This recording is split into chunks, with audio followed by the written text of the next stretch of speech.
இன்றைக்கி நம்ம சேனலில் ரொம்ப க்ரீமியான ஹோட்டல் ஸ்டைலில் வெஜிடபிள் குருமா எப்படி செய்யலான்னு பார்க்கலாம். இது வந்து சப்பாத்தி, பூரி, நான், இட்லி, தோசை இது எல்லாத்துக்குமே சூப்பராக செட் ஆகுங்க. ஒரு டைம் மட்டும் ட்ரை பண்ணி பார்த்துட்டு கமெண்ட்ஸில் சொல்லுங்கள்.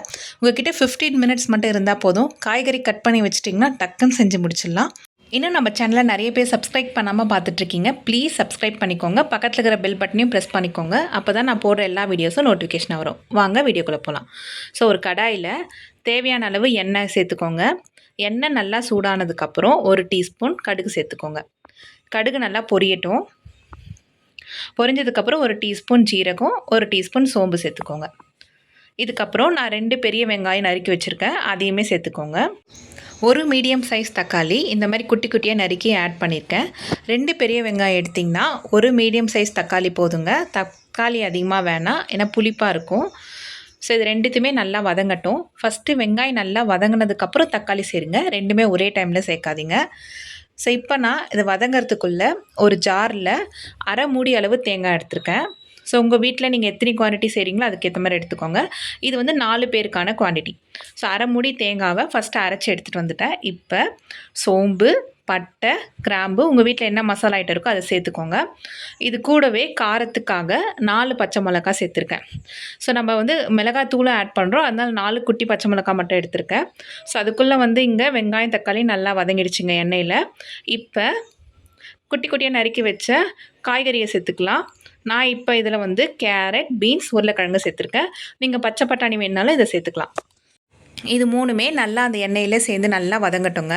காய்கறி எவ்வளோக்கு எவ்வளோ வதங்குதோ அதுக்கப்புறம் தண்ணி ஊற்றுனீங்கன்னா சாப்பிட்றதுக்கு கொஞ்சம் நல்லா இருக்குங்க. ஸோ இப்போ நான் 1 டீஸ்பூன் மஞ்சள்தூள் சேர்த்துருக்கேன். தேவையான அளவு கல்லுப்பு ஆட் பண்ணிக்கோங்க. ஸோ அதுக்கப்புறம் காரத்துக்கு ஆல்ரெடி பச்சை மிளகா சேர்த்ததுனால நான் கொஞ்சமாக மிளகாத்தூள், வீட்டில் செய்கிற குழம்பு மிளகாத்தூள் தான் ஆட் பண்ணிக்கிறேன். நீங்கள் தனி மிளகாத்தூள் வேணாலும் ஆட் பண்ணிக்கலாம். ஸோ அதை சேர்த்து நல்லா கலரி விட்டுக்கோங்க. ஸோ இந்த மசாலாவோட காய்கறி நல்லா வதங்கணுங்க எண்ணெயிலே.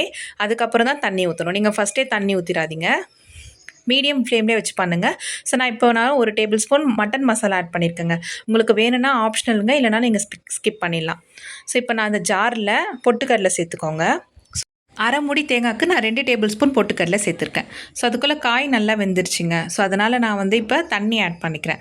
ஸோ மீடியம் ஃப்ளேம்லேயே வச்சு பண்ணுங்கள், ஏன்னா தண்ணி ஆட் பண்ணாமல் காய் அந்த மசாலாவோட சேரும் போது அடி பிடிக்கவும் சான்ஸ் இருக்குங்க. கொஞ்சம் மீடியம் ஃப்ளேம்லேயே வச்சு பண்ணுங்கள். இன்கேஸ் அடி பிடிச்சதுன்னா கொஞ்சமாக தண்ணி ஆட் பண்ணிக்கூட நீங்கள் கலரிக்கலாம். ஸோ இந்த டைமில் நான் தண்ணி ஆட் பண்ணிக்கிறேன். உங்களுக்கு எவ்வளோ தண்ணி தேவைப்படுதோ அந்தளவுக்கு ஆட் பண்ணி காய் நல்லா வேகிறதுக்காக க்ளோஸ் பண்ணி வச்சுருங்க. ஸோ அதுக்குள்ளே நம்ம தேங்காய் பேஸ்ட் அரைச்சிக்கலாம். ஸோ இப்போ நான் அதில் தண்ணி ஆட் பண்ணி ரொம்ப கொரன்னு இல்லாமல் ரொம்ப பேஸ்ட் மாதிரி இல்லாமல் ஒரு சென்டரில் நீங்கள் அரைச்சி எடுத்துக்கோங்க. ஸோ காய்கறி நல்லா வெந்துருச்சுங்க. காய்கறி வெந்ததுக்கப்புறம் தேங்காய் பேஸ்ட் ஆட் பண்ணுங்கள். ஏன்னா ஃபஸ்ட்டே காய்கறி வேகாமல் தேங்காய் பேஸ்ட் ஆட் பண்ணிட்டிங்கன்னா ரொம்ப நேரம் தேங்காய் பேஸ்ட் வந்து கொதிக்கும் போது கொஞ்சம் கசப்பு வரவும் சான்ஸ் இருக்குங்க. காய் வெந்ததுக்கப்புறம் கடைசியாக தேங்காய் பேஸ்ட் ஆட் பண்ணுங்கள். ஸோ இந்த மாதிரி கொஞ்சம் கொஞ்சமாக நான் சேர்த்துக்கிறேன். இது சேர்த்ததுக்கப்புறம் தேவையான அளவு தண்ணி ஆட் பண்ணிக்கோங்க. ஸோ இது கொஞ்சம் நல்லா கொதிக்கட்டுங்க. ஒரு 5 நிமிஷம் மூடி போட்டு க்ளோஸ் பண்ணிவிட்டு மீடியம் ஃப்ளேமில் வச்சுருங்க. ஒரு கிரேவி கன்சிஸ்டன்சி வந்ததும் நீங்கள் காரம், உப்பு எல்லாம் கரெக்டாக இருக்கான்னு பார்த்துட்டு நீங்கள் இறக்கிடலாம். ஸோ நான் மூடி க்ளோஸ் பண்ணிவிட்டு ஒரு 5 நிமிஷம் மீடியம் ஃப்ளேமில் இப்போ வச்சிடுறேன். ஸோ எடுத்ததுக்கப்புறம் இந்த மாதிரி தாங்க இருக்கும். ஸோ இப்போ நான் கறிவேப்பிலை, கொத்தமல்லி கடைசியாக போட்டு நீங்கள் இறக்கிடலாம். ஸோ பாருங்கள் எப்படி க்ரீமியாக வந்திருக்கு பாருங்கள். நீங்கள் வந்து இன்னும் க்ரீமியாக வேணும்னா நீங்கள் முந்திரி கூட சேர்த்துக்கலாங்க. இப்போ நீங்கள் தேங்காய் பொட்டுக்கடலை அரைக்கிறீங்களா, அது கூட கொஞ்சோண்டு முந்திரியும் சேர்த்திங்கன்னா இன்னும் கொஞ்சம் ரிச்னஸாக இருக்கும் பார்க்கறது கிரேவி. ஸோ சப்பாத்தி கூட இது வந்து அட்டகாசமாக செட் ஆகுங்க. பட் என்னோடய ஃபேவரட் வந்து இட்லியோட இந்த குருமா வச்சு சாப்பிட்றதுக்கு இன்னும் சூப்பராக இருக்கும். ஒரு டைம் ட்ரை பண்ணி பார்த்துட்டு கமெண்ட்ஸில் சொல்லுங்கள். இந்த மாதிரி ரெசிபி உங்களுக்கு வேணும்னா மறக்காமல் நம்ம சேனலை சப்ஸ்கிரைப் பண்ணிவிட்டு உங்கள் ஃப்ரெண்ட்ஸ், சமையல் கற்றுக்கிறவங்களோட ஃப்ரெண்ட்ஸுக்கு ஷேர் பண்ணிக்கோங்க. ஸோ இனி வர வீடியோஸில் விலாகு, பேபிஸோட ஃபுட் ரெசிபீஸ், என்னோட PCOD ப்ராப்ளம், அது எப்படி நான் க்யூர் பண்ணி ப்ரெக்னென்ட் ஆனன்றதை ட்ரீட் பண்ணுறேன். தேங்க்யூ.